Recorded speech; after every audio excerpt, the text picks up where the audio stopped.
இந்த வசனத்தில் இருக்கிற சத்தியத்தை பார்க்கலாம். ஸ்கிப் பண்ணாமல் பாருங்க. தேவன் தம்முடைய ஒரே பேரான குமாரனை விசுவாசிக்கிறவன் எவனோ அவர் எப்படி விசுவாசிக்கணுமா?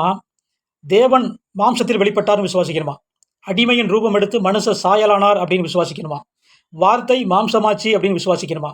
இப்படி விசுவாசிக்கிறவன், அதாவது சத்தியத்தையும் கிருபையும் கொண்டு வந்த ரட்சகர் அப்படின்னு விசுவாசிக்கணுமா? இப்படி விசுவாசிக்கும் போது அவருடைய நாமத்தினால பாவ மன்னிப்பை முதல்ல பெறுவான்.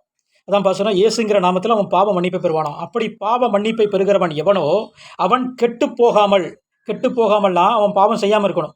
பரிசுத்தத்தை கொடுக்க வந்தாராம். எப்படி? தன்னுடைய வார்த்தையின் மூலம்.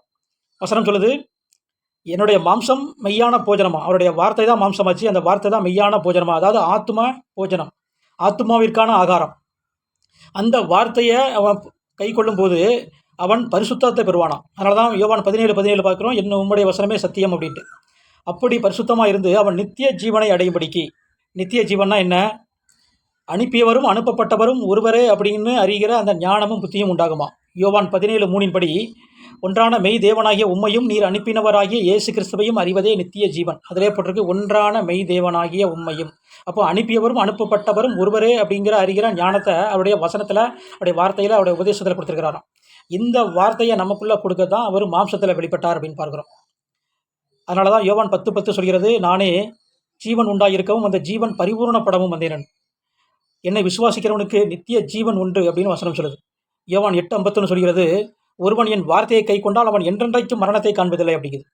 அப்போ நியாயப்பிரமாணம் ஏன் கொடுத்தாங்க அப்படின்னா, நியாயப்பிரமாணம் சரீர பரிசுத்தத்தை மட்டும் கொடுக்கணும், மாம்ச பரிசுத்தத்தை மட்டும். அதாவது அவன் பாவம் செய்யாமல் இருக்கணும், இருந்து ஆலயத்துக்கு போகணும், ஓய்வு நாளை கடைப்பிடிக்கணும், பலி பண்டிகையை அனுசரிக்கணும், தசமபாகம் கொடுக்கணும் அப்படிங்கிற மாம்ச பிரகாரமான பரிசுத்தத்தை பெறுவதற்காக நியாயப்பிரமாணம் கொடுக்கப்பட்டது. இயேசு வருகிற வரைக்கும், மாம்சத்தில் வெளிப்படும் வரைக்கும். இப்போ அவர் மாம்சத்தில் வெளிப்பட்ட உடனே நம்முடைய ஆத்தும பரிசுத்தத்தை கொடுக்கறதுக்காக அவருடைய வார்த்தை கொடுக்கப்பட்டிருக்கு. அதாவது அங்கே பாவம் செய்யாமல் இருக்கணும், இங்கே பாவம் அப்படிங்கிற சிந்தனையே நம்முடைய இருதயத்தில் வரக்கூடாது அப்படிங்கிறதுக்காக தான் அந்த வார்த்தை மாம்சமாகி இப்போ நமக்குள்ளே இருக்குது. அதான் பரிசுத்த ஆவி.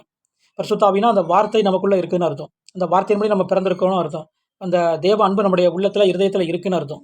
இதற்காக தான் அவரை தந்தரளி இவ்வளவாய் உலகத்தில் அன்பு கூர்ந்தார் அப்படின்னு நம்ம பார்க்குறோம். ஆமென்.